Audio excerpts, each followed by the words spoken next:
Norwich City 1, Leeds United 1. Leeds coming from behind to get a point on the road away at Carrow Road, and what could be a very good point come the end of the season. Norwich City manager Johannes Thorup said his side would have a go at Leeds and would take chances and have a go at Leeds. They did, and Leeds themselves had a go at Norwich, and both teams in what was probably a bit of a scrappy, sloppy game, but not an unenjoyable game to watch.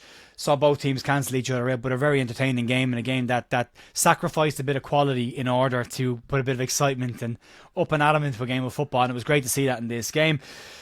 From a perspective of Leeds, I thought Leeds played very, very well. I didn't think they did a whole lot wrong. I thought Norwich were very well organised defensively. They have a good manager there who knows what he's doing. They've got a very good style that suits the style of players that they have there. We kept Sainz quiet, which is a big one because he's been so active for them so far this season. And Josh Sargent kept to minimal chances as well outside of a penalty goal, but we'll get to that in a second.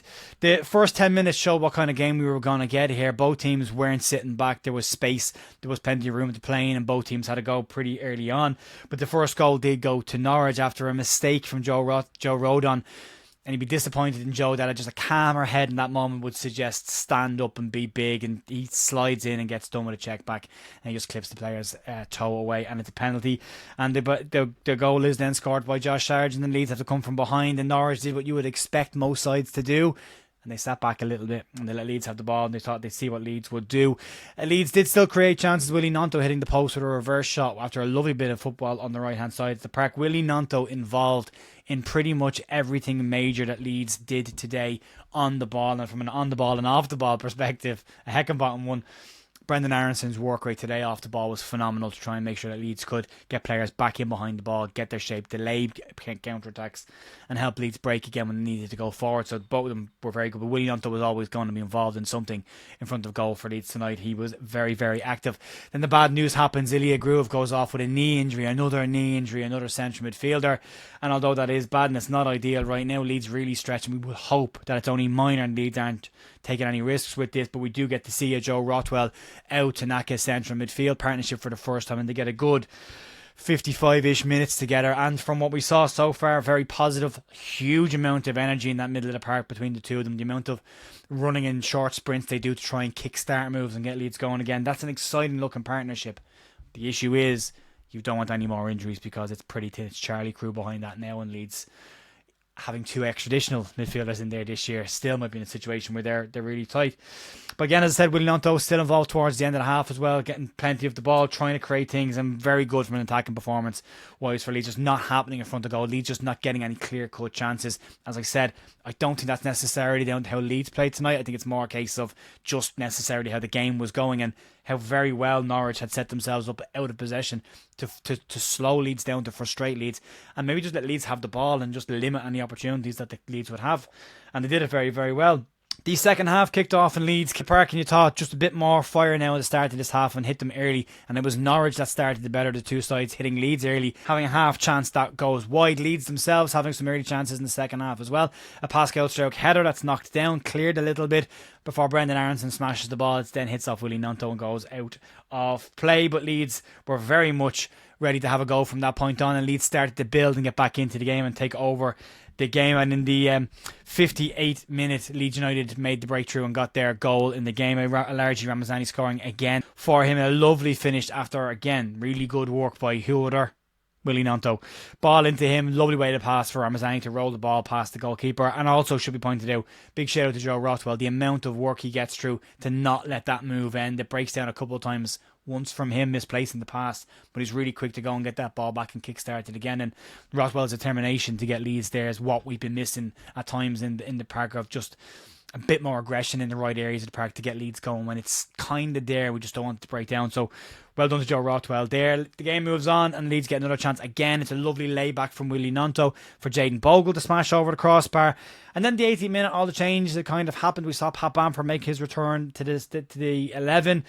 He was okay. Joel Piroux came on as well, but you lost your pace up front then with Piroux and Bamford. There was no chance of any really fast breaks. Leeds used an enormous amount of energy to get back into that game, and there's a big credit to come back into that game. That was not Burnley. This was 1-0 down against Norwich, was not 1-0 down against Burnley. Norwich were making it very, very difficult for Leeds and forcing Leeds to make mistakes and to be hurrying on the ball and panicking at times a little bit. So a very different performance, but a good performance by Leeds, and they get that goal and they get the point on the road.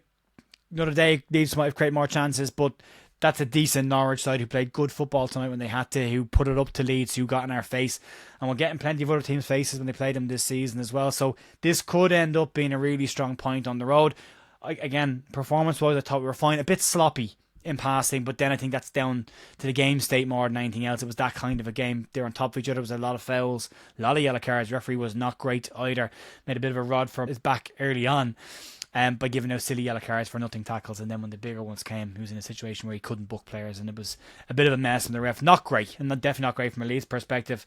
But if you go through the basics of this, both sides had a go. It was really, I say if you're neutral, it's an entertaining enough championship kind of game, an old school Champo game where both teams just kick lumps out of each other and go for it. And I know we didn't win, but I'm kind of glad I saw that a little bit. I've been missing that in Leeds football, and it's great to see it back there tonight. It was nice to see it. It would have been great with 3 points, but it's nice to see there's a bit of bite back there as well. Again, the amount of energy Leeds used to try and get back into that game, you could see towards the last 20 minutes, starting to look a little bit leggy. Aronson was looking tired, although got through a monstrous amount of work there tonight, as did Ramazani, who was starting to look pretty leggy before he came off as well. And Mateo Joseph looked tired up front. He's got through a lot of work in the last couple of games. He could be in line for a rest coming up. Willie Gnonto, again, excellent. Start to finish, thought he was very, very good. Again, there's a bit more maturity about his performances. He's stepping up. This is what we wanted from him. He's not rolling on the ground. He's unlucky not to get a penalty tonight, maybe. Bit of a easy one. I think I'd be annoyed if it was given against us, but he's in the right places. He's getting involved in the game. He's involved in all the good stuff Leeds are doing, so excellent stuff there. And then Tanaka-Rotwell partnership again was very, very good. Thought two centre-backs, Strauch and Rodon, were very good. Outside of that mistake from Rodon, he's a very good game outside of that, which is a real shame that he does commit that foul. But what it should be said about that foul is it's Leeds' mistakes that are costing Leeds in these games, not the great work of other sides. It's a Joe Rodon mistake to dive in and give away a penalty today that gets Leeds a point. And you go back to the Burnley game and it's a slip from Solomon and a delayed defending from Jayden Bogle that drops us points against Burnley as well. So Leeds are, we said it, it's been said all summer, it's been said all this year, the only team that are going to beat Leeds this year are going to be Leeds. So Leeds need to minimise the amount of mistakes that they make at the back. We said this during the week on Joe's show. If they can do that, they're in a really strong position. But thought they used the ball well most of the time today. Again, outside those sloppy moments when it was just a bit congested and frantic. Thought they looked to move the ball quickly from left to right. They did that really well. I think Tanaka and Rothwell gives you that. I think every time your two central midfielders get the ball, they're both turning to go forward with it, which is nice to see as well. Frees a bit more space.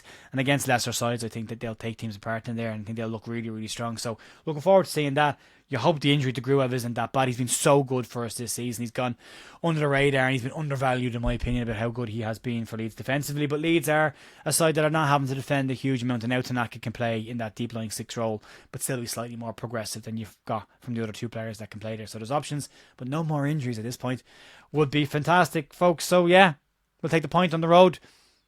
Sets us up nicely for Sunderland on Friday night. If we can get 3 points there, it really dents their prospects for the title as well and pushes Leeds again closer to that top spot. And fingers crossed by the time the international break comes around, Leeds are in the top 2 or 3 and very close to making a move before the next international break ruins everyone's fun after that.